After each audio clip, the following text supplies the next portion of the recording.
Big TV Rythu Mitra కార్యక్రమానికి స్వాగతం. మనం ఇప్పుడు భువనగిరి సమీపంలో ఉన్న రామకృష్ణాపురంలో ఉన్నాము. ఇక్కడ అమేయ కృషి వికాస కేంద్రంలో జిట్టా బాలరెడ్డి గారు, జ్యోతిరెడ్డి దంపతులు సమగ్ర వ్యవసాయాన్ని సక్సెస్ఫుల్ గా చేస్తున్నారు. ఆ వివరాలు ఏంటో తెలుసుకుందాం.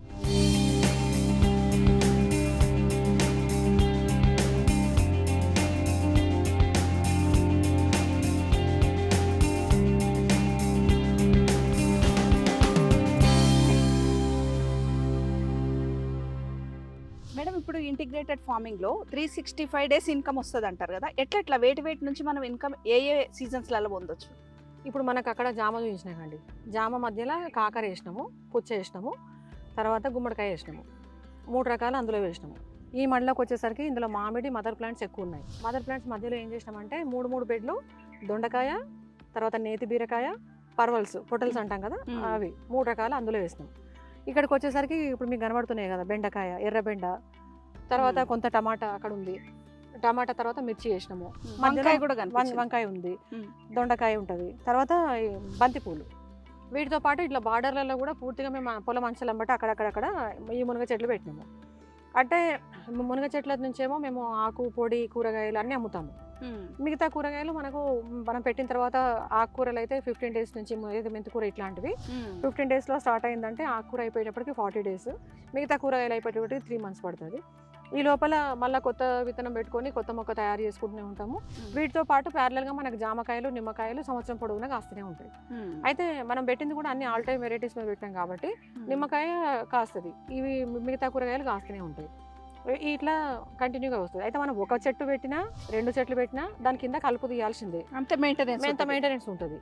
ఇప్పుడు మనము పంట మొక్కలు ఎక్కువ పెట్టినాం అనుకోండి, మనకు ఉపయోగపడేటటువంటి మొక్కలు ఎక్కువ పెడితే కలుపు బాధ కూడా కొంచెం తగ్గుతుంది. మన ఒరిజినల్ మామూలు చెట్టు ఎట్లయితే ఉంటుందో దాని కింద కలుపు కొంత తక్కువ ఉంటుంది కాబట్టి మనం మిగతా వాటికి ఇబ్బంది కాకుండా ఉంటుంది. ఈ లేబర్ ఛార్జెస్ ఏవైతే ఉంటాయో అయితే మన కూలీల ఖర్చులు ఇవన్నీ కూడా ఈ కూరగాయల ద్వారా వెళ్ళిపోతాయి. మెయిన్ క్రాప్ ఏదైతే ఉంటుందో అది మనకు లాభంలో ఉంటుంది అనమాట. అరటి చెట్లు కూడా చాలా పెట్టినాము. అయితే మనము మామూలుగా అరటి తోటనే ప్రత్యేకంగా పెట్టుకునే వాళ్ళు అయితే ఏం చేస్తారంటే పిలకలు రాగానే ఒక మంచి గట్టిగా ఉన్న పిలకని ఒకటి ఉంచేసి మిగతా పిలకల్ని మళ్ళీ పక్కన ట్రాన్స్ప్లాంట్ చేస్తూ ఉంటారు. మేము అరటికాయని కూడా పచ్చడి పెడతాము. మళ్ళీ రెగ్యులర్గా అమ్మే వాటికి వదిలిపెట్టేసినాక పండ్లు వదిలిపెట్టినాక కూడా మిగతా అవి ఎక్కువ పిలకలు ఉన్న దగ్గర కట్ చేసి ఆవులకు వేస్తాం అనమాట, మేతలాగా. మేము నేపియరు, రెడ్ నేపియరు, వాటితో పాటు మా పొలంలో వెళ్ళేటటువంటి గడ్డి, తర్వాత మునగాకు కూడా ఆవులకు వేస్తాము. వీటితో పాటు అరటికాయల్ని కూడా మొత్తం చాప్ చేసి అరటి చెట్లను కూడా మేము పశుగ్రాసం కిందకి వాడతాం. దాంట్లోంచి వచ్చేటటువంటి దూటను కూడా మనం వెజిటబుల్ కిందకి అమ్మొచ్చు దగ్గరలో ఉంటే. అయితే కొన్ని కమ్యూనిటీల వాళ్ళు మాత్రమే అరటి దూటను ఆహారంలో తీసుకుంటారు. అట్లా అడిగిన వాళ్ళకు అరటి దూటని ఇస్తాము. అరటి దూట కూడా కాదు అనుకున్నప్పుడు దాన్ని మొత్తం చాప్ చేసి ఆవులకి వేసేస్తాం అనమాట. అంటే ఏ వస్తువు కూడా మనము ప్రతి ఒక్కటి పైనుంచి కింది వరకు దాన్ని ఉపయోగించుకోవాలనే చూస్తున్నాం తప్ప దేన్ని కూడా తగలబెట్టడం లేదు. అంటే ఒక దగ్గర వేసి మంట పెట్టి దాన్ని బూడిద చేయాలనే ఉద్దేశం లేదు.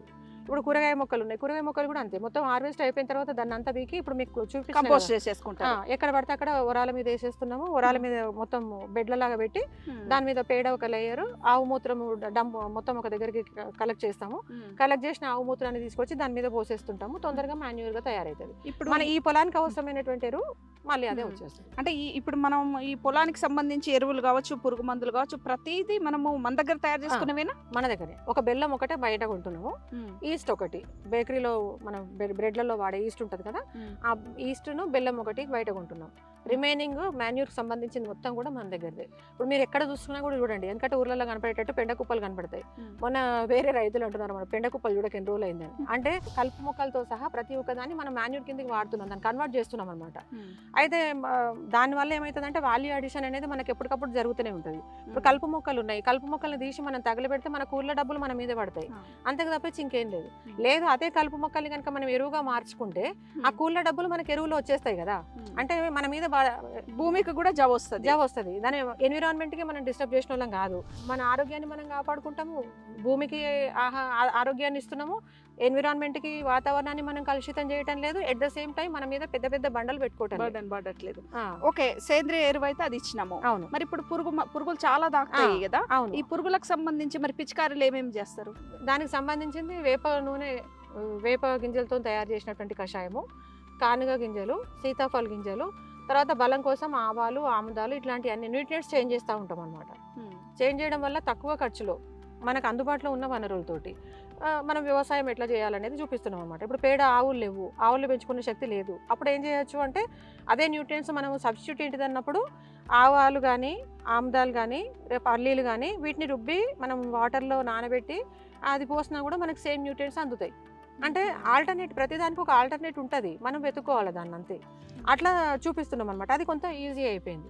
అంతకుముందు మనము పేడతో తయారు చేసినటువంటి ఏ మందులు మనము పొలానికి పిచికారీ చేయాలన్నా పోయాలన్నా విపరీతమైనటువంటి వాసనతో కూడుకొని ఉంటుంది అనమాట.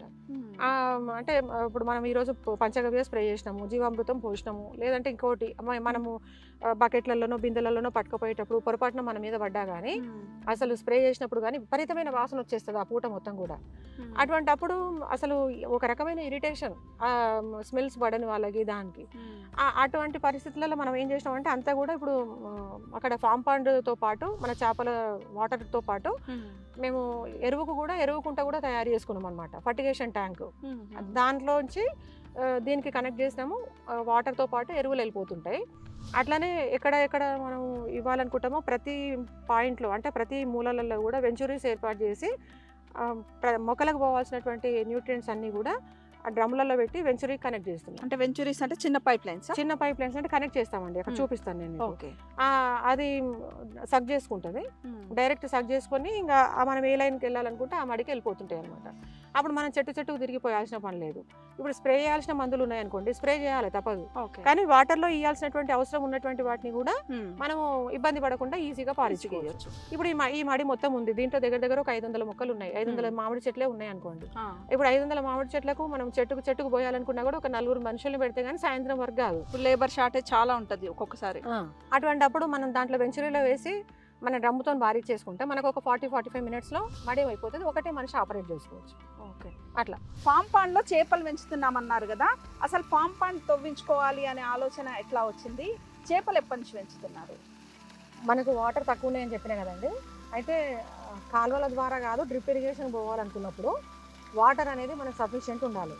మనకు తెలంగాణ రీజియన్లో ఇంచుమించు ప్రతి బోర్ కూడా ఆగిపోతుంటుంది. ఆగిపోసినప్పుడు డ్రిప్ వ్యవస్థ ఏదైతే ఉందో అది ఫెయిల్ అవ్వడానికి ఎక్కువ ఛాన్సెస్ ఉంటాయి. అంటే పోతుంటాయి వస్తుంటాయి వాటర్ కదా, అట్లా అది మనకు కావాల్సినంత వాటర్ మనకు రాదు. అటువంటి అప్పుడు ఏం చేయాలంటే ఇట్లాంటి కాంపౌండ్ ఒకటి పెట్టుకొని దీంట్లోకి మన బోర్లతో వచ్చే నీళ్ళు ఇంట్లో పడుతున్నాయి. ఇప్పుడు ఇంట్లో పడినటువంటి నీళ్లు అంతా ఒక దగ్గర కలెక్ట్ కాగానే ఇప్పుడు ఇక్కడ ఈ బ్లాక్ పైప్ ఉంది కదా, ఈ పైప్ తోటి మళ్ళీ మన పొలం అంతా వాడతాయి అనమాట. ఇప్పుడు మన పొలానికి డైరెక్ట్ బోర్ల ద్వారా వెళ్ళట్లేదు, ఇది చిన్న బాయ్ టైప్, ఎప్పుడు నీళ్ళు ఉండే బాయ్ లాగా. అయితే ఇది మొత్తం కూడా 2 లక్షల లీటర్ల కెపాసిటీ ఇది. దీన్ని మేము 8 years బ్యాక్ చేయించుకున్నప్పుడు మాకు 40 నుంచి 45 వేల ఖర్చు అయింది కవర్ తో సహా మొత్తం కూడా. అంటే NREGS లో భాగంగా మీరు సపరేట్ చేయించుకున్నాము. మేము ఆ స్కీమ్లలో అడిగితే అది 2 లక్షల పై మాట చెప్పినారు. ఇక అవన్నీ కూడా మనం అప్లికేషన్లు పెట్టి అప్రూవ్ అయ్యి మనకు వచ్చి పుణ్యకాలం పోతుంది.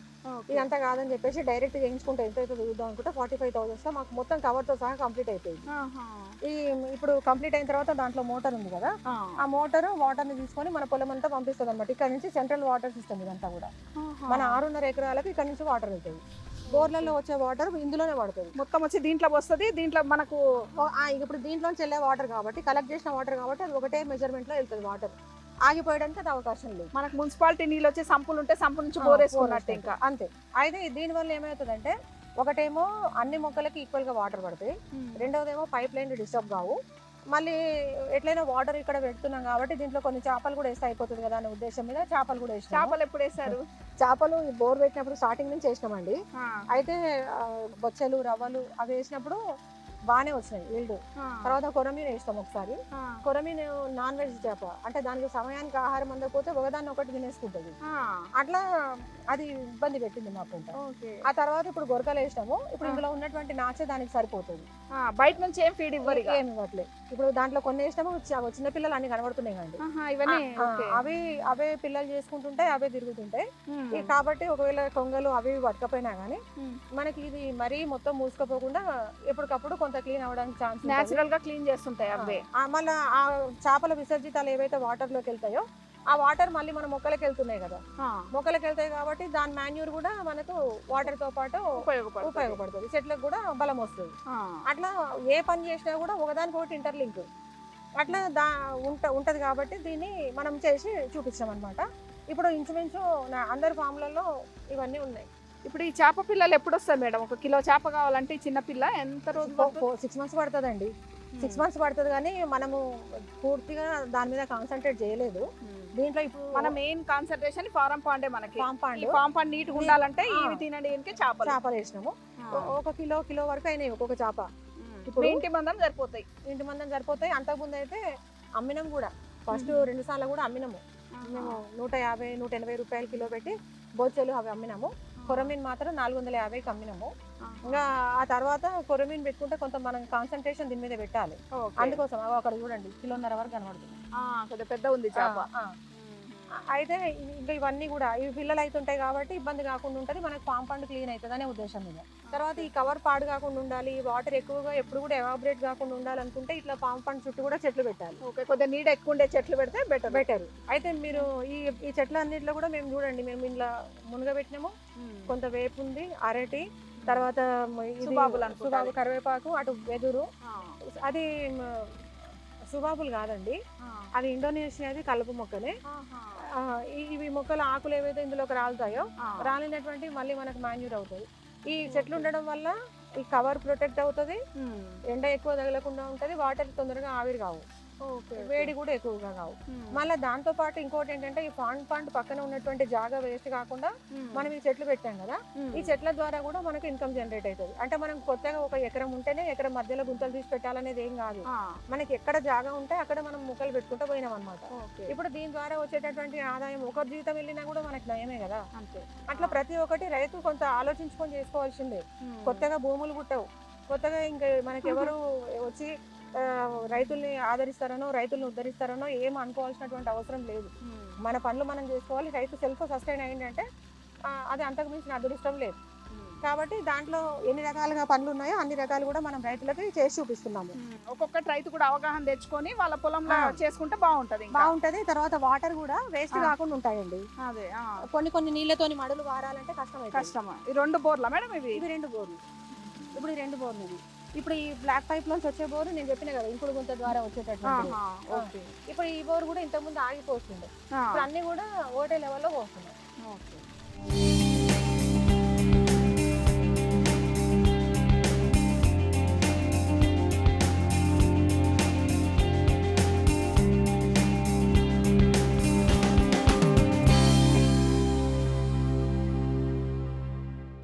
రైతులు ఎవరైనా కొంచెం శ్రద్ధ పెట్టి ఓపికతో సమగ్ర వ్యవసాయం చేసుకున్నట్లయితే వారి ఆరోగ్యాలు మెరుగుపడడమే కాకుండా ఏడాది పొడవునా ఆదాయం సైతం పొందే అవకాశం ఉందని జ్యోతిరెడ్డి గారు చెప్తున్నారు. For more videos like this, subscribe Big TV channel.